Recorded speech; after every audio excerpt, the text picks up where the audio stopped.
So at this point, you guys have seen me beat a number of painful Fallout-based challenges, including beating Fallout 3 using only the worst weapon in the game. Now comes perhaps my ultimate test up to this point, a run that would nearly push me to the breaking point between difficulty and frustration. At long last, it is time to see if it is possible to beat Fallout New Vegas on hardcore mode, very hard difficulty, without recruiting a companion and using only the .22 caliber pistol. Since I'm playing on some harder difficulties, I named myself Get Hard, like that movie that came out a few years ago. I dumped my special points into intelligence for skill points, agility for guns, and luck for everything else. My tag skills are lockpick, speech, and survival. My traits are good-natured and hoarder, both of which should provide more benefits than drawbacks. I stole a bunch of stuff from around the good doctor's house before enabling hardcore mode and exiting into the wasteland for pain. My first stop was the local Edward McKay's, where I traded dozens of old books for a pistol and ammo.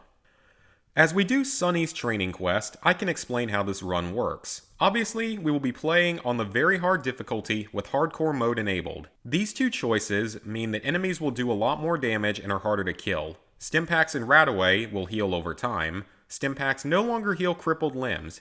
Ammunition now has weight, and you have to eat, drink, and sleep to avoid negative side effects, such as a slow, painful death. I am not allowed to recruit any companions, and the only weapon I can use is the silenced .22 caliber pistol. Additionally, I decided that I would try to do as much of the main quest as possible and rely on speech only as a last resort. This isn't necessary for this kind of a challenge, but a little extra pain only hurts as badly as Tabasco sauce being poured on my meatballs. The old settler lady died. I robbed some plants and graves, and Sunny tricked me into making some drugs so that she would have plausible deniability in her upcoming trial. I fixed Trudy's radio, offered to help Ringo, and forgot about it to begin heading for the strip. The animal whisperer within me healed Snuffle's leg, but it also failed to help me stealth past a lone Deathclaw. But on my second attempt, I actually successfully channeled my inner mountain goat from Skyrim, and got past everything without any issues whatsoever. I bought lots of ammo from the gun runners, struggled to kill some unarmored Freeside thugs, then started a couple easy quests for the Garretts. Since I wanted some extra spending money for Battlefield Vegas, I decided to gamble at the Atomic Wrangler. That's actually a lie, as I only wanted to complete the 3 easy gambling challenges to get enough XP to level up again. I was able to trade my way up to 2,000 caps, which got me onto the strip. I then participated in the filming of Oceans 14 or 9, whichever one will end up coming next. I sold all my snow globes, agreed to help Mr. House, convinced Benny to head to the presidential suite alone, and made a deal with him because I honestly don't think I had ever done that before. To absolutely no one's shock, it backfired and resulted in death. After reloading a save, I fought Benny mano-a-mano and still died, probably because I sometimes forget that VATS doesn't protect you from damage like it does in Fallout 3. The second attempt on Benny's life failed, the third attempt barely failed, and I finally won on the fourth attempt. After reaching level 6 and taking toughness as my perk, I spoke with Yes Man, forwarded Mr. House's questline, and tried to start the Gamora side quest. Now, I honestly don't know if I did something wrong or missed a step or if the game maybe just glitched outright, but I could never get this quest to start. Also, I pissed off everyone by hitting X on a door that I couldn't even open, so there's that. No matter what I did, I just couldn't get this quest to start, so I had to write it off for this run, unfortunately. I also accidentally interacted with the locked elevator. I failed to assassinate Mr. House twice, bugged the Lucky 38, sold some more junk, failed to reach the boomers, twice actually, before channeling my inner Eric Cartmanez to reach these kids. I listened to the story of the mural, started some other boomer side quests, finished one of them, and ended the first stream. So, guess what happened next? My PS3 crashed, and I had to restore the console to factory settings, and for some reason I had actually forgotten to back up my saves for Fallout New Vegas. This meant I had to restart the entire game, so this second stream was pretty much me getting caught back up to where I was previously. For the greatest of all time run, I renamed myself after the new GOAT of college football. My special stats were different because I couldn't remember what I picked during the original run. Same situation with the tag skills, and I took good-natured and skilled before setting out once again. I'm not going to show much from this stream since it's pretty repetitive for the most part, just like the first stream. I finished the tutorial again, played with Snuffles again, used the same method as before to get past the death claws, occupied my time with a bit of gambling, and here I assume that I probably tried to spend some time explaining how to play blackjack to my viewers. It's something that happens a lot in these Fallout New Vegas streams, and I'm not like amazing at it or anything, but I would think I'm better than the average person at it. I got kicked out after about 10 to 15 minutes, talked to Mr. House, killed Caleb McCaffrey by leading him into Freeside, and actually managed to kill Benny on my first try. I began the Boomer quests again, and finally got caught up to where I was after the first stream. Somehow, Malcolm Holmes got past the Boomers, past the gate, and all the way to my position to warn me about the star caps. I think I was too shocked to actually kill him for it. I dealt with the ant situation, used my half year of med school to save someone's life, got the rebreather, raised the bomber, and concluded the stream by aligning with the Boomers.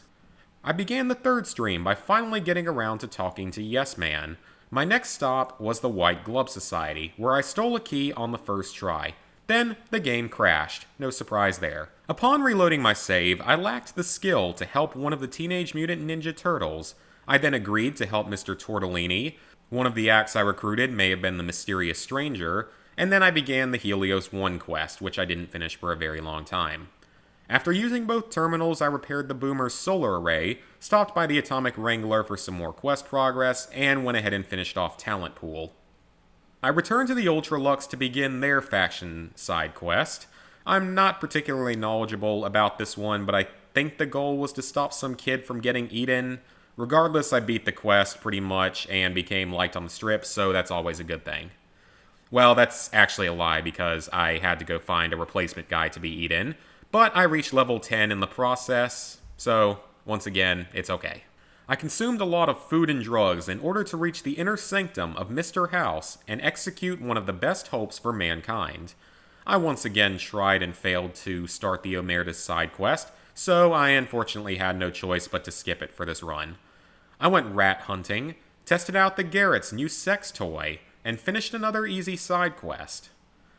I fought some fiends en route to Red Rock Canyon, then returned to Good Springs for trade and healing, and decided to get some more XP by helping Ringo with his powder ganger issues. Everybody but Easy Pete decided to help me. Due to being a pretty low-level quest, the fight is pretty easy even under these conditions. I finally arrived at Red Rock Canyon, but unfortunately I exhausted all the dialogue with the con leaders and still didn't figure out how to start their faction quest. Before giving up entirely, I returned to the Lucky 38 to drink and sleep.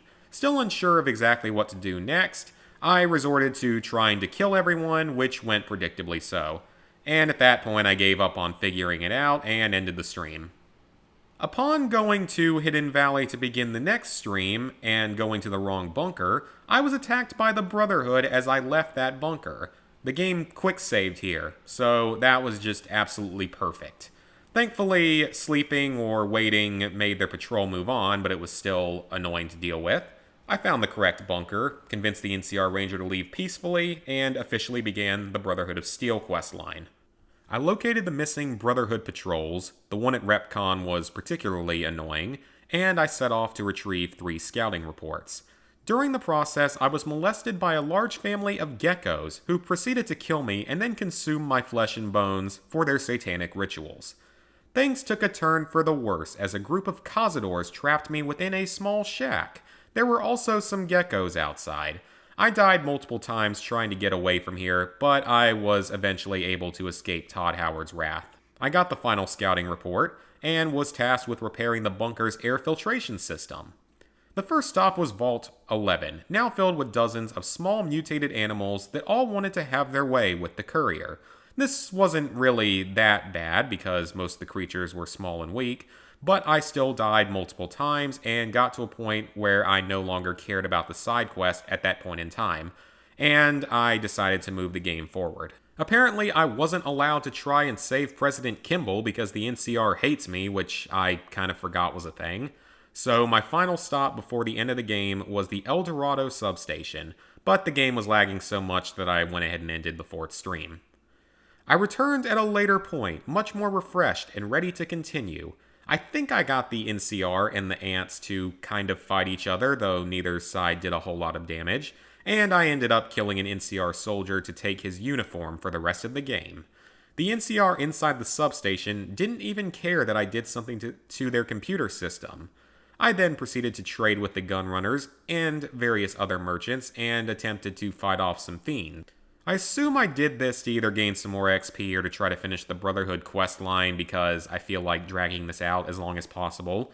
I did eventually get to Vault 3, stole a lot of food and medicine, and actually did manage to find the parts for the Brotherhood, so that was a plus. I decided to give Vault 11 another try, where, despite some deaths, I did manage to retrieve another part for the air filters. I then returned to Lucky 38 again to sleep and drink, and approached the final vault. Now let me say something about this. I absolutely despise Vault 22. I always have. It's confusing, annoying, it's impossible to navigate, and it's always given me trouble ever since 2010. I spent the better part of an hour in this stupid vault, died a number of times, but by some absolute miracle, I ended up finding the HEPA cartridge filter. Upon returning the parts, I was given one final quest in order to join the Brotherhood. I spent lots of time trading with the gunrunners and making my way to Black Mountain. This area was not fun. It was so not fun that I died 5 times and had to retreat to get more supplies and then ended the stream, because that's how I play. On the next stream, I returned to Black Mountain and had some success fighting the Nightkin this time around. I did the Black Mountain scavenger hunt, and that main Nightkin that is supposed to pop up there wasn't there when I left. So because of this, I didn't have the key needed to enter the main building. Deaths and save reloads did not fix the problem. So without that key, or a science of 60 to repair Robot Rhonda, I could not progress the Brotherhood questline, so once again, I gave up. I returned to Helios 1 to finish another side quest, but fighting the robots became very unpleasant, and I left to get even more skill points to actually make some progress in the game. There's an easy quest you can do at the Mojave Outpost. Just kill a handful of ants nearby. Gave me enough XP to level up twice, so good, I guess. I returned to Black Mountain to repair Rhonda the robot, but she wasn't there.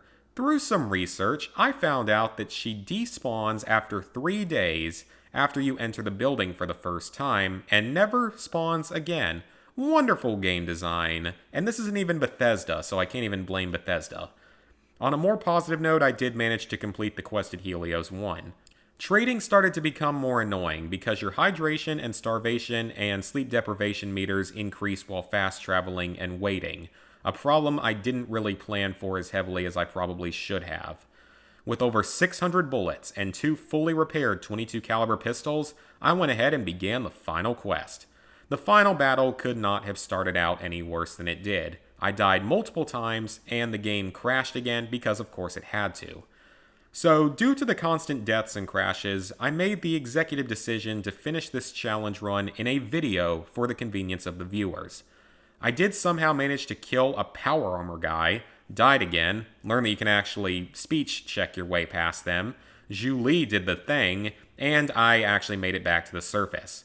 In this next section, I just went ahead and let the Securitrons do pretty much all the work, and came to the final area.